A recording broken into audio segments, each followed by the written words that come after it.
India is all set to make that giant leap in its space journey as it makes a trip to the dark side of the moon. And with this mission, India will enter another elite space club. The 20-hour countdown began on Sunday evening. The launch is set to take place at the Satish Dhawan Space Center in Sriharikota at 2:43 p.m. today. The chairman of the Indian Space Research Organization, or ISRO, saying that technical snags that developed in the launch's first attempt have now been corrected.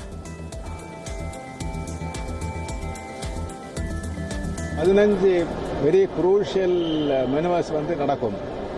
அதாவது அடுத்த 45 நாட்களுக்கு அந்த 15 maneuvers நடந்து கடைசியாக அந்த Chandrayaan-2 விண்கலம் சந்திரனை சுற்றி வருவதற்காக ஏற்பாடு நடக்கும். அதன் பிறகு 15 நிமிடத்தில் கடைசியாக இந்த Chandrayaan near South Pole. Remember, Chandrayaan-2 was originally scheduled to launch on the 15th of July. However, the mission was aborted after a technical snag was detected. The project will explore the south pole of the moon, a region where no other nation has been able to reach. The mission will study the lunar surface and will also continue its predecessor Chandrayaan-1 search for water on the moon. Remember, that was the remarkable accomplishment of Chandrayaan-1. Notably, Chandrayaan-2 will also make India the fourth country after the US, Russia and China to carry out a soft landing on the moon.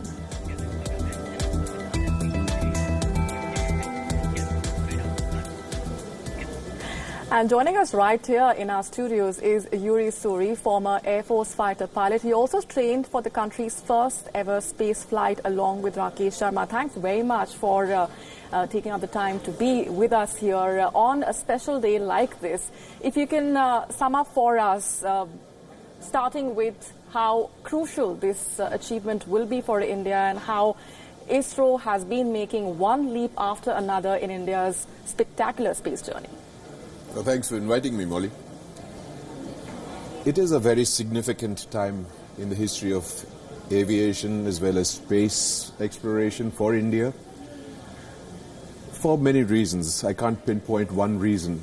But the fact is that India is aspiring to be a world leader in the next decade. And to do that, we have to be abreast of space technology because space is the next frontier.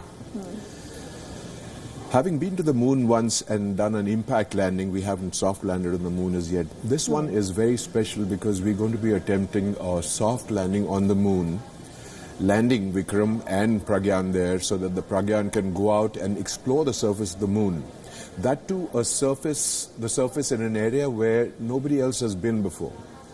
And the significance of the South Pole is that it is under a shadow forever. I mean, it's not seen the sun. Most parts of it haven't seen the sun. And therefore, there is a very high likelihood of finding water molecules in that region rather than in the equatorial region where the others have landed before.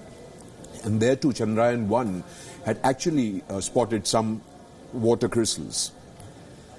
The other importance for this is that very soon we will be launching probes into Mars and stuff, human probes. I'm not talking about, we've already been to Mars, the Indian ISRO has already done it. But very soon we'll be probing out into planets which are a little further away than the moon.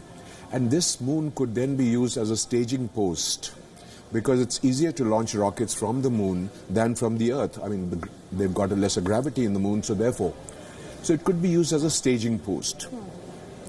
The third significance of this is that when we see the mineralogy of the moon, there are certain things like an isotope called helium-3. Now, helium-3 is very rare to find on the Earth, but it's in such abundance on the moon that if we are able to mine that, it can look after the globe's, our Earth's energy requirements for the next 250 years. I mean, it's unbelievable. So all these are the various things that we are looking forward to, apart from, of course, knowing how this solar system actually formed, because the moon has certain undisturbed rocks which we can study and find out a little more about how this Earth was made and how the solar system went around forming itself. Absolutely. We also have our correspondent Siddharth MP joining us from Sriharikota. Has been tracking the very latest from there. Siddharth, what's it looking like? You were there when the first attempt was made as well. You've been speaking to several experts. You've been speaking to several officials from ISRO as well. Tell us what the mood is looking like.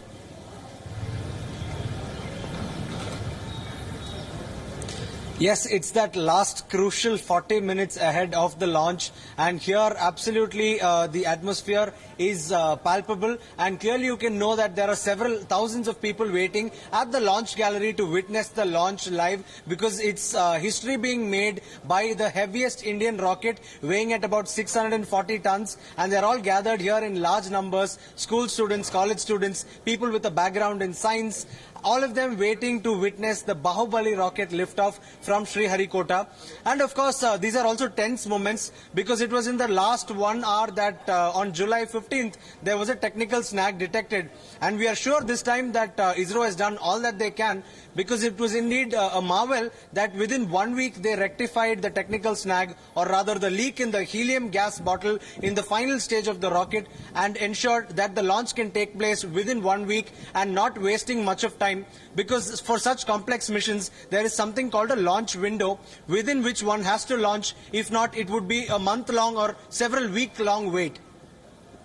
Absolutely. Also, you know, we've been talking about how this is a soft landing on the moon. To those uninitiated, help our viewers understand how challenging that mission really is. Well, the fact is that there is no atmosphere on the moon. Yes.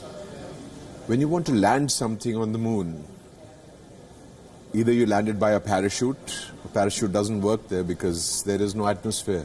Where would the resistance come for to make it a soft landing? You've got to fire your rockets at the base of your lander and synchronize it perfectly well so that it goes down straight. The dust on the moon is very soft. It's like powder. It's not like Earth's dust. Yes. And the resistance that it gives is very... It's a very complicated and synchronized procedure. As a matter of fact, the last 15 minutes, that's what the ISRO chief has also said, of the landing of the Vikram is going to be the most terrorizing. He says we're going to be so tense in those last 15 minutes. Yes. The launch itself, putting it on lunar orbit, etc., is all child's play as far as ISRO is concerned. Yes. But the main thing is the landing, the last 15 minutes of when that guy actually goes and settles down on this moon dust.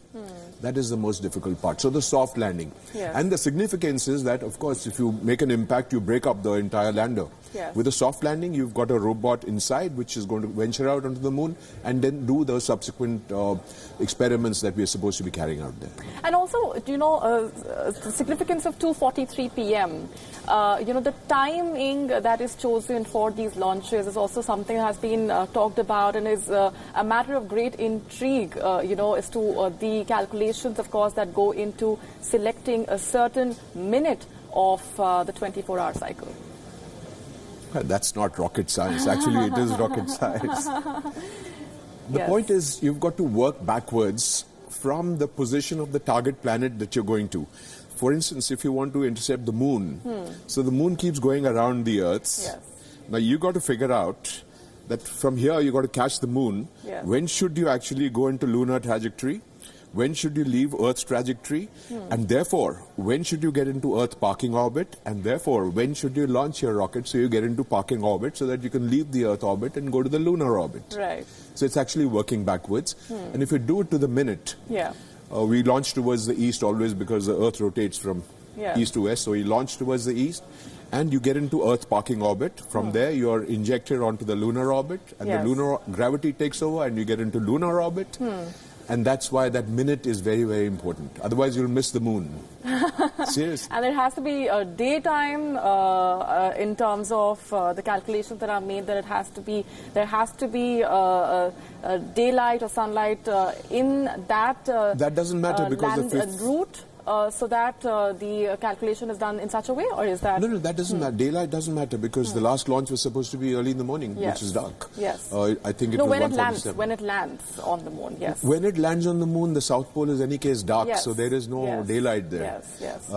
The route that it takes, there has to be, yeah. Yes, the orbiter is actually going to go around the moon for about 5 to 6 days. Yes. Actually photographing the topography of that place. Yes. It'll go over light areas, it'll go over dark areas. And then eventually after 4 days, when it descends to that orbit of 100 around the moon, yes, and then slowly descend to 60 and therefore gradually reduce to a height from where it can land. This is going to happen over a constant period of time where day and night doesn't matter. All right, and you, of course, have been, someone who's been so closely involved with the missions that have been undertaken over the last few years and decades. You also trained for the country's first ever space flight along with Rakesh Sharma. So I want to just ask you for the anticipation in the air. Apart from that, your mood as someone who's, of course, been so closely involved with all of these missions. It's very high point, really. I mean, one only hopes one was younger, because very soon we are going to be doing Gaganyaan also. The Indian astronauts, or Gagannauts like they're being called, they're being selected from the Air Force. There'll be 3 lucky guys. Well, when I say guys, I'm not being sexist. I include women in that. There's going to be a girl and 2 boys who are going to be trained, and they'll go up. And oh my God, those are lucky guys. And what a tremendous few decades and years and months it's been for the Indian Space Research Organization. And we are now just about half an hour away from the launch of Chandrayaan-2. Thanks very much, Yuri Suri, for helping us better understand the significance of this mission. It's an ambitious mission. It's going to be a giant leap in India's space journey. Also thanking Siddharth MP for getting us the very latest. Let's just tell you a little bit more about the Chandrayaan-1 mission, which was, of course, a prequel to the Chandrayaan-2. It was a grand success. It's credited with making the biggest discovery vis-a-vis lunar exploration. It found evidence of water on the moon. But how did India's premier space research organization achieve that feat? Here's how India made its mark in space history. 9, 8, 7, 6, 5, 4, 3, 2, 1. With that, India launched its first ever unmanned lunar probe. Chandrayaan-1 was launched from the Space Center in Sriharikota in India on October 22, 2008. More than 1,000 scientists were waiting with bated breath to see if the spacecraft made it to its destination.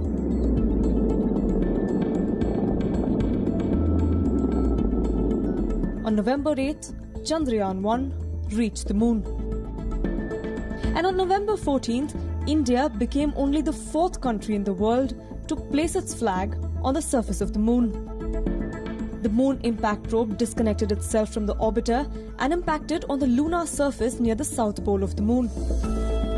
And the data gathered by that probe brought the first ever confirmation of presence of water on the moon's surface. The biggest achievement of the mission was this discovery, and that's how India arrived on the space scene. First time the scientists have launched with so many complex technologies they have used, and they succeeded. That is historical according to me. The Chandrayaan-1 mission was supposed to last 2 years. But scientists lost communication after just 312 days of operation. Even then, 95% of the mission's primary goals were achieved. But Chandrayaan wasn't lost. 9 years later, scientists at India's Space Research Organization located it in a polar orbit 200 kilometers above the lunar surface. With Chandrayaan, India had placed itself on the world map. But how did it achieve that feat? The idea of a mission to the moon was first raised in a meeting of the Indian Academy of Sciences in 1999. Over the next 4 years, several deliberations were held, meetings organized, and assessments undertaken. In 2003, the Indian government finally approved ISRO's proposal. And former Prime Minister Atal Bihari Vajpayee announced the ambitious mission in his Independence Day speech in 2003. 5 years later, India was ready to make its presence felt in the space race. The Chandrayaan mission was memorable for India in more ways than one. It was the country's first unmanned moon mission. It confirmed the presence of water in the lunar soil. And most significantly, 10 years on, the world's biggest space research agency, NASA, is banking on the discovery made by India's moon mission. Bureau Report, WION. After being declared a pariah in its early days, India's space journey and its space program is now thriving. ISRO is one of the fastest growing space programs in the world. Its commercial arm is now a go-to option for at least 5 developed countries. They use ISRO to launch their satellites into space. In the 21st century, the Indian space program has emerged as a potent force in the rapidly growing space industry. 5, 4, 3, 2, 1, 0, plus 1, plus 2, plus 3, plus 4, plus 5 seconds. This was the moment that put ISRO on the global map. In 2017, Indian Space Research Organization, or ISRO, set a new world record. An Indian rocket successfully launched 104 satellites by a single rocket. It was one of the most complicated missions ever.